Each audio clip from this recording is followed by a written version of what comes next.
Hello అండి, నమస్తే. ఇప్పుడైతే మనము మామిడికాయ పచ్చడి చేస్తున్నాము. ఇక్కడ మామిడికాయలు తీసుకొని చిన్న చిన్న ముక్కలుగా కట్ చేసి పెట్టుకోవాలి. అందులో పచ్చడికి సరిపడా ఉప్పు అయితే చల్లుకొని పక్కన పెట్టేసుకోవాలి. ఇప్పుడు మనం ఒక రోట్లో ఆవాలు తీసుకొని వాటిని పౌడర్ లాగా చేసుకోవాలి. ఆ పౌడర్ని మామిడికాయ ముక్కల పైన చల్లి మంచిగా పౌడరు ఈ మామిడికాయ ముక్కలకు అంతా కలిసేలాగా కలుపుకొని పక్కన పెట్టేసుకోవాలి. ఇప్పుడు ఒక బాండీ తీసుకొని అందులో పచ్చడికి సరిపడా ఆయిల్ వేసి ఆవాలు మెంతులు వేసి వేగనివ్వాలి. అవి చక్కగా వేగిన తర్వాత కచ్చపచ్చ దంచి పెట్టుకున్న వెల్లుల్లిపాయ ముద్దని కూడా అందులో వేసి బ్రౌన్ వచ్చే వరకు ఫ్రై చేయాలి.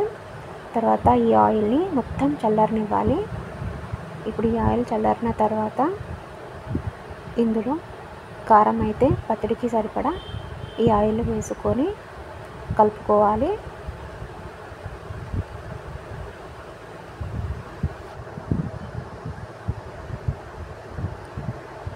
ఈ ఆయిల్ ఈ కారంలో మొత్తం కలిసేలాగా మంచిగా కలుపుకోవాలండి.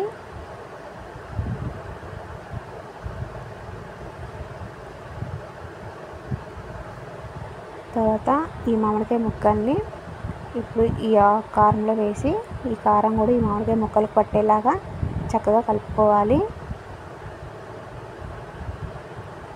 ఈ ముక్కలకు కారం ఆయిల్ అయితే మంచిగా పట్టేలాగా కలుపుకోవాలి.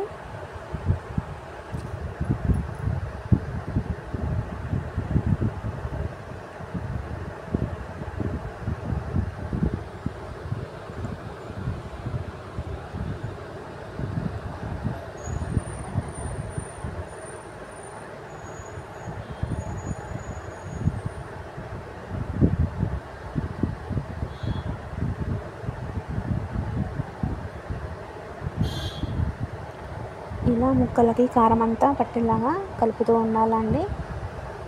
అంతే, ఎంతో టేస్టీగా ఉండే మామిడికాయ పచ్చడి రెడీ. ఇది వేడివేడి అన్నంలో మామిడికాయ వేసుకొని కాస్తంత నెయ్యి వేసుకొని తింటే చాలా బాగుంటుంది. వీడియో నచ్చితే లైక్ చేయండి, షేర్ చేయండి.